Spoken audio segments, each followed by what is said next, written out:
We're all human. And it's important to know that doctors are people too. Doctors have emotions, they have passions in life and hobbies, and they enjoy participating as active members in the communities where they practice medicine. Doctors have families, friends, and relationships. While the latest in healthcare and the most current treatments for ailments will be topics on this Doctors Are People Too radio TV show, the focus will be in learning more about the interesting aspects in a physician's life and what they do away from the doctor's office or operating room table.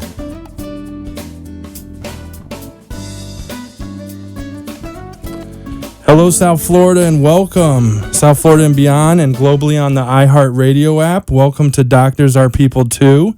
This is our inaugural show, so I'm really happy to have Dr. Brian Bethea here with me, and I'm going to introduce him in a second. But first, I want to let you know a little bit about myself. Hello, my name is David Dapino, and I'm a public relations and marketing specialist. I've been writing professionally in South Florida since 1999. I've written for the Sun Sentinel newspaper in the past, Delray Forum, as well as the Palm Beach Post, and about 50 other publications. So I spent a lot of time writing. Now I'm in healthcare doing PR and marketing, and also do a little bit with a couple local newspapers in the area, freelance. So this is my first radio show, and the first guest on my maiden voyage opening night here is Dr. Brian Bethea. He's a cardiac surgeon, and he's the Regional Medical Director of Cardiovascular Surgery. Dr. Bethea, how are you tonight? I'm doing well. Thanks for having me. Thank you for coming. So Regional Medical Director of Cardiovascular Surgery, that's kind of a broad term. Can you tell me a little bit about that? Yeah, so we have 10 hospitals here in South Florida, and I am fortunate to work with a great group of people and a great group of surgeons, and we're arguably having too much fun at work, but we're providing the latest and greatest for patients and providing the best care. And so my job is sort of try to position us in a position to succeed so that we're always on the cutting edge. And it's neat to see Tenant Florida hospitals up there with the Dukes and the Hopkins and kind of the big boys. That's why we're here, is to bring that kind of technology and that kind of patient care here to South Florida. And when you say local hospitals, are we talking hospitals in Palm Beach County or Broward? Actually, we span all three counties, the Tri-County network. So we have several hospitals down in Dade, and then also Broward, and then up in Palm Beach County as well. And now you're on staff at 2 local hospitals in this area? I'm actually on staff at several, but the ones where I mainly do operations is the one where I do most of them is at Delray Hospital, but I also work at Palm Beach Gardens as well as Florida Medical Center. Nice. And tell me a little bit about your office, your actual practice, where you may see patients before or after a procedure. Yeah, I can see them. I see them at all 3 locations, but the main office is in Delray, just off of Linton Boulevard and 95. And I work closely with a cardiologist named Bridge Manny, and we're a very close team. And we see all the patients together, along with our we do a lot of valve surgeries, and so with our valve coordinators as well as our research coordinators as well. Now, we're starting to hear a lot about the LVAD in the news. For the common man or woman listening on the radio, what is the LVAD? And also, fast forward, is it true that you implanted the first LVAD in Palm Beach County history late last year or mid last year? Yeah, that is true. The LVAD, when I talk to patients, I call it an artificial heart pump. And so essentially what it does is it takes over the function for the heart. And it takes patients who are in end-stage heart failure and gets them all the way back to class 1 or 2 heart failure, which is essentially like you and I. They get to do anything that they want. They can travel the world. It really restores them to life. The only thing that they can't do is they can't go swimming because it's an electrical system. They can't play contact sports. And the last one was I had one patient ask if they could go skydiving. They were feeling so well, and I had to hold off from that. So, and the story that we're talking about, the first in Palm Beach County history, this was a patient that would have gone to hospice if it wasn't for the intervention and the great work you do at Delray Medical Center. I think so. I've done more than my share of LVADs in my lifetime, and you get a sense when you open a patient to put one of these in, what their heart really looks like. And I would say he only had a couple weeks probably to live. And so He actually just returned from a trip to South America. He's doing phenomenal. And that's what's really exciting about the team that I work with is we've really, truly brought the latest and greatest technologies here to South Florida.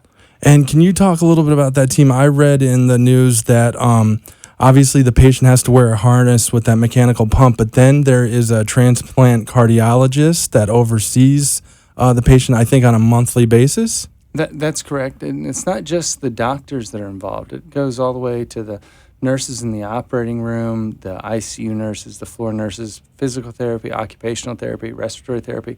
It's a huge team, and everybody plays an incredibly valuable role.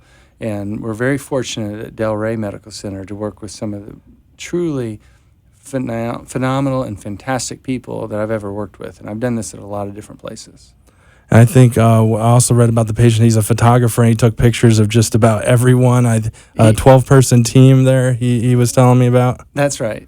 He took pictures of everyone, including anybody who came in contact with him. He was taking pictures. So really touching story. Great story. And I was so excited to talk about LVAD that I forgot to list the call-in number or talk about the call-in number for listeners if they want to talk to Dr. Brian Bethea. The number is 888-565-1470. And then also that the show is live streaming on amp2.tv right now, and then it's also available there anytime in the future to download. So I was so excited about LVAD that I blew right through it. We all are. Definitely. It's an amazing, and that's left ventricular assist device surgery. That's right. Okay, and then now I want to talk a little bit about all these acronyms, TAVR, the Transcatheter Aortic Valve Replacement. Yes. What's going on there, and why is that so important in heart care? Well, that's so important because I think we all grew up watching Star Trek, right? Mm-hmm. And Definitely. Bones, he never opened anybody up, right? And and I think in about 10 years from now, we probably will never open a patient's chest, or quote unquote crack their chest for any type of valvular heart disease. We are involved in several studies investigating all the new transcatheter aortic valve replacements. And so what that does is it lets me and Dr. Manny, we work as a team, we stand side by side. And what that lets us do is we are able to replace the heart valve via a catheter in the groin. And so that for the patient means no incision, a simple puncture with a needle in the groin. And in general, the patients, we do most of these on Tuesdays and they go home in 2 days. And that's very exciting. And then we actually just hot off the presses got news today that we're going to be one of these 25 sites in the United States to participate in a study evaluating a new transcatheter mitral valve replacement product. So that really puts us on the map here in South Florida as being a true leader in the world of technology when it comes to valve repair and replacement. So we're very excited about that. Every patient that we see, we try to enroll in one of our studies. And the way we look at it is we're offering them a valve that the rest of the country and world is not going to see for at least 2 to 3 years. So would you like the 2018 model of a car that nobody else has seen, or would you like the 2012 model that everybody else is using? And oftentimes that 2018 model is the better model. So very exciting, very exciting. That's great news. And then we're talking about Dr. Bridgeshwar Manny, but it goes by Dr. Bridge Manny. Yes. And he is a structural heart cardiologist? That's right. And so in this day and age, if you observed Bridge and myself, I think we truly consummate the heart team. And what do I mean by that? But if you watch us do one of these procedures, it's hard to tell who's a cardiologist and who's a surgeon. Our skill sets are very intertwined anymore, where in days gone by, it was a very separate field. But by us joining together and forming a true heart team, it really offers the patients the best outcomes with the least discomfort, because our job is to get people not just back to their normal life, but better than when they first came to see us. And some of the studies that we're involved in are what we consider low-risk studies, and that means that anybody, including you, we could offer a transcatheter heart valve to, and that is truly exciting. Wow. And then the other procedure that you do with Dr. Manny is the percutaneous repair of the mitral valve, and that's the mitral clip that you were referring to before. Yes, we just actually performed a couple of those today. There's mitral valve repair and there's mitral valve replacement. This transcatheter mitral valve repair has been around for a while. We're both very experienced. We're one of the probably top 5 or 10 centers in the country that performs this in terms of volume, and the patients get fantastic results. These patients come in and they get the transcatheter mitral valve repair and they get to go home the next day. Whereas had they had traditional open heart surgery, you're looking at staying in the hospital potentially 7 to 10 days and then having to go to rehab afterwards. So it's just, what really keeps Bridge and I going is just seeing how well the patients do. That's what gets us out of bed in the morning, and we can't wait to come to the hospital and see the patients. Is it correct? Did I hear you say you did 2 surgeries with Dr. Manny today? That was today? Yeah. Oh, wow. I have never spent more time with another grown man in my entire life than I have with Bridge Manny. And that was at Delray Medical Center? Yes. Okay. Now, also, you also do a lot of different minimally invasive heart surgeries. Like you said it before, like in the past in cardiac surgery, there was a lot of open heart surgeries. Yes. Now, what are you doing in minimally invasive, I think, aortic valve surgeries as well? That's right. So instead of opening a patient's chest and quote-unquote cracking their breastbone, we usually work between the ribs. And so all we're dividing is muscle. So if we do open heart surgery, the patients get back to their life and work sooner. I work with some fantastic physicians, Dr. Eric Beyer, Dr. Jeff Newman, Dr. Neil Galindez. We formed a real team that can provide surgical, true minimally invasive surgery here in South Florida. That's great. Now, we are getting very close to our first break, so I just want to give listeners, again, a chance to call in. It's 888-565-1470. And again, we're live streaming on amp2.tv, and then you can see the show in the future also on amp2.tv. So, Doc, before we break for a couple minutes, and then on the back end, I'm going to bring actually your practice development manager in as well, the Robster, a.k.a. Rob Summer. So we'll have that on the backside. But before we go to break, I just want to give a little preview. We're going to be talking a little bit about TEVAR, T-E-V-A-R, and what that is, and atrial fibrillation as both standalone and you'll have to help me to pronounce this, concomitant operations. Okay. Pretty close? Concomitant, yeah. Okay, you got it. not even close. You got it. So we'll see you on the flip side.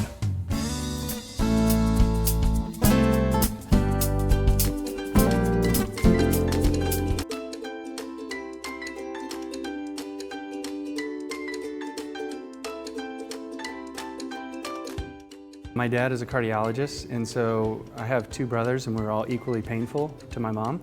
And so to get us out of the hospital, we would go on rounds with him on Saturdays and Sundays in the hospital back in Oklahoma City. And we used to, race wheelchairs down the hallways from the time I was about 6 years old. When I was a freshman in high school, I got to watch my first heart transplant. But I think what really kind of made me want to be a doctor was around the holidays. The house always filled up with tons of gifts from thankful patients. And to impact people's lives like that in a positive manner was something that was very exciting to me. I'm very patient-oriented. I care about the patients both professionally and personally, and not only about their result, but also that I'm passionate about new technologies. I'm passionate about research, and I'm passionate about offering them the best technology available with the lowest risk and with the best outcome.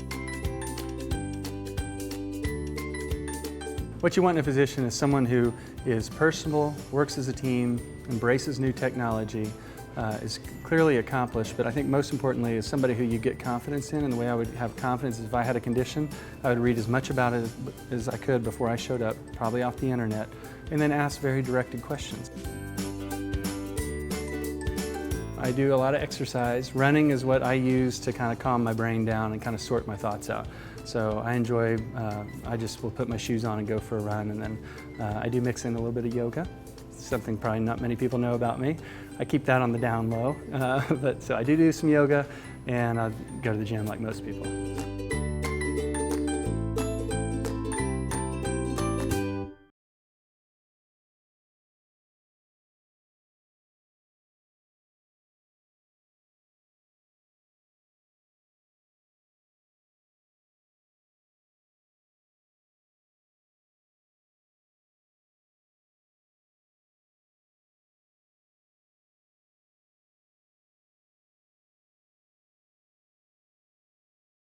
Actually, I was born in Italy. I was born in Sicily. Buongiorno. I've been traveling for years and years and years. And as I like to say, and I've said this repeatedly, I collect countries like people collect stamps. So I've been to over 100 countries, and as I said, that's my passion in photography. And they go hand in hand because I can't travel without a camera. I was having dinner with some friends, and I fainted, and that was the beginning of everything. It was a matter of my heart. My heart was so weak. I was almost dead, so the question became, am I ready to die at this moment? Initially, I had a defibrillator that had 2 wires. And what was happening was that one chamber of my heart was just flopping around. So Dr. Wiseman came up with the idea of implanting a defibrillator with 3 wires so that the 2 chambers would work in unison. Dr. Wiseman recommended Dr. Habib, who he said deals with these matters. He said that my face was gray, my lips were purple, and he knew that I was getting ready to die. He knew that the only options for me was either go through the LVAD procedure or go to a hospice. So essentially, I have an artificial pump inside of me. There's a cable that comes out of my midriff that's connected to this system controller, which is like a little computer. And I have to either be on batteries all the time, or I have to be connected to a power module, which is connected to the wall. And now I'm still alive because of the LVAD surgery. I want to try traveling again, taking photographs again. I would like to get back to Italy, of course, because I feel very comfortable in Italy. I have relatives there. And I love Italy because Italy is like a piece of art. Thank you for my life. Grazie tanto. Thank you very much.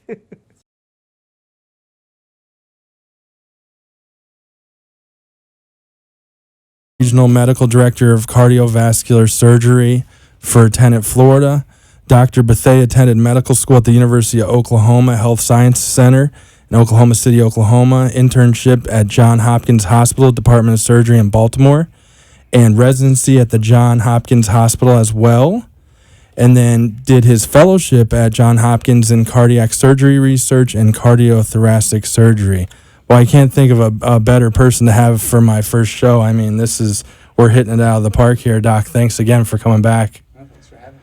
Let's go a little bit more into the transcatheter therapies, again into the TAVR, and then the other acronym, the TEVAR, TEVAR.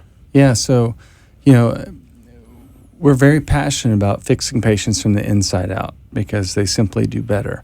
And so both the transcatheter aortic valve replacements, as well as if patients suffer from aortic disease, more often than not, we can treat that with a catheter. And we're quickly building a team here in South Florida that can handle almost anything from the groin all the way to the origin of the heart if you have an arterial issue. It's very exciting. It's just something that really hasn't been offered here, this type of cutting-edge research, access to new devices. But really, again, I want to emphasize at the end of the day, it's for the benefit of the patients.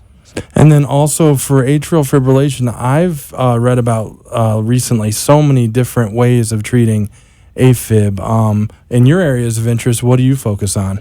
Yeah, so we have a team of surgeons as well as Dr. Manny that tackle this issue. There's 2 issues there. We know that patients with atrial fibrillation, that 90% of clots that they form in their heart come from the left atrial appendage.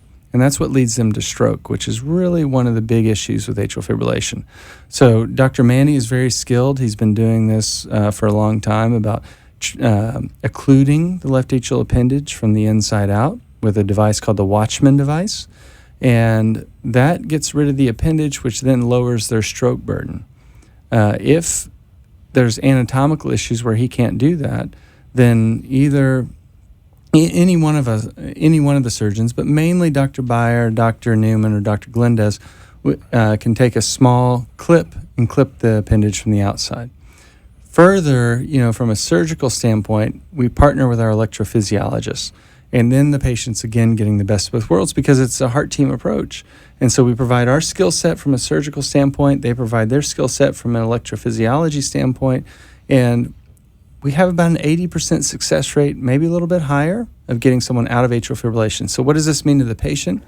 It means to the patient, you can go to bed at night, not worry about having a stroke, and oh, by the way, we're able to get your heart beating normally again, which prevents late onset of heart failure. So these are all very exciting. Again, it's back to the new technologies. Everything is done minimally invasive with the best interest of the patient kept in mind. And May is American Stroke Month, so we couldn't talk about that at a better time right now. That's for right. Awareness. Absolutely. Hit it right on the head there. And I just want to make a point. I always thought of stroke as like a brain disease or brainstorm, but never put the two and two together that, it could be caused by a heart issue. Yes, I think most of the time when a patient has a stroke, you look at the heart first. Look at the heart first. Make sure there's not an issue coming from the heart. And then you work your way up towards the brain. But most of the time it's coming from the heart. And, it's a very prevalent disease. 25% of people over the age of 65 have atrial fibrillation. So, we're here to help. We're here to help. Nice. And then I just want to get into a little bit of doctors are people too. And I know you go through some long surgeries during the day. I've heard stories, not in your case, but other doctors going maybe 6-8 hour surgeries. I mean, maybe even longer. I don't know if you want to go any farther on that. But what do you do to get away from surgery when that day ends and you have a little free time to yourself? How do you get away, or is there any kind of exercise you do or hobbies? So the things, variety is the key to life, first of all. So, if anybody offers me something fun to do outside of work, I'll usually take them up on it. But, for example, the other night I went to one of the Marlins games with some of the cardiologists, and that was fantastic. The roof was open. It was a beautiful night. But for me personally, I usually I like to do long distance running. That's sort of my time where the brain gets to reset. I find yoga to be very powerful. Although they say yoga is practice, and I think I define practice when it comes to yoga because I'm pretty bad at it, but I persevere nonetheless. And recently, in true South Florida fashion, I'm starting to get out on the water. So I purchased my first jet ski and enjoy taking a little sunset or sunrise cruise on the water before you start or end your day. Nice, and no better time of the year than right now when it's starting to heat up, and then you can go, take your jet ski out in the intercoastal or ocean. Yeah, exactly. And the water's calmed down this time of the year, so that's really nice. I'll never forget, as a reporter, I had a chance to interview a local doctor, and he must have had over 100 different pacemakers in his office from the 1960s, correct me if I'm wrong, all the way to current day. And just fast forward, the way that medicine has moved, I mean, some of them look so archaic, they were so large. I mean, why is medicine moving so fast? And kind of, I know it's a broad question, but what's kind of on the spectrum for heart care in the near future? It's interesting. I was just in the hallways the other day of the hospital, and I said, I'm very excited to be a cardiac practitioner for several reasons. One, we're truly banding together and working as a heart team approach where you have multiple lenses and multiple different perspectives that are going to be able to provide you with the absolute best therapy. And what we like to say, and what I like to say personally, is we try to fit the technology to the patient rather than the patient to a technology. And what I've seen in the last 10 years, I think will be some of the most groundbreaking and landmark advances in cardiac care. And I think the only thing left is really kind of moving into more gene therapy, nanotechnologies, till we truly get to that point where we're in preventative medicine. And unfortunately, it puts people like myself out of business who's dealing with end-stage medicine, but I think that'll be 50 years from now. But the exciting part is what we used to do, which really caused a lot of stress on the patient. It doesn't cause much stress at all. Nice. And we only have a couple minutes, believe it or not. The 30 minutes has really ran quickly. I just want to introduce Rob Summer, a.k.a. the Robster, I call him. I've known him for a couple years now. Rob, how are you? Good, David. Good. Thanks for having us here. Thanks for coming along. So your title is also an acronym, PDM. What is a PDM? It is a practice development manager. So the way I like to look at my job, which I find very enjoyable, is all the movie stars have their quote-unquote handlers, and I like to think of myself as the physician's handler. So basically my job is to help phenomenal physicians like Dr. Bethay build his practice. So in my position, I try to get the word out about these wonderful procedures that he's doing. Some of the procedures are so groundbreaking that we have to educate healthcare professionals in the area just exactly what they do. And I find that very enjoyable. I've learned a lot working with Dr. Bethay. And I think one of the most important things he told me when he first arrived here in South Florida, almost 2 years ago, we basically started here almost at the same time. One of the things that they did was they linked all 10 hospitals, all 10 tenant hospitals here in South Florida under one research number. And one of the things that Dr. Bethay said was that they are going to not only treat patients, but they are going to give them the best quality care that they can. And one of the ways in doing that is bringing phenomenal research projects here to South Florida. Because what they can do is they can not only offer the patients these wonderful procedures, but then go the next step and have these procedures that are literally not even approved yet. They are the physicians that are going to make the future of medicine happen. And it's just wonderful to be a part of it. That's fantastic, Rob. Thank you for explaining that. I'm enlightened. I always thought PDM stood for Poor, Depressed, Melancholy Pittsburgh Steelers fan, which made a lot of sense to me. I didn't realize that was your true job title. Now my retort to that is, how can a Steelers fan be melancholy when we've won 6 Super Bowls? Here we All go. in the past. Yeah, this is a long time ago. We're doing pretty good. Yeah. I just want to thank Dr. Brian Bethay. Doctor, could you just give out your number really quick before we leave? Absolutely. Our office number is 561-638-9140. That's 561-638-9140. And that's Dr. Brian Bethay's office right here in sunny Delray Beach, Florida. Thanks for listening, everyone, to Doctors Are People Too. And tune in next week. Give us a call, and we will give you the info on the local doctors here in Palm Beach County. Thank you again. Thank you, David. Thanks, Dave.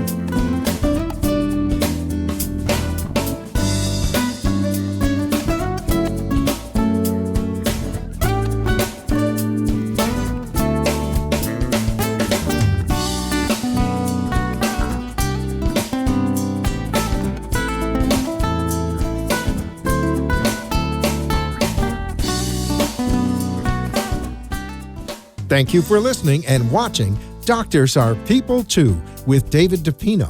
Join us next week for more in-depth views on what doctors are all about and how they spend their free time. All shows can be seen on amp2.tv. And if you have questions you want answered on the air, call 866-224-5422 and leave a message that can be read on the air. The opinions expressed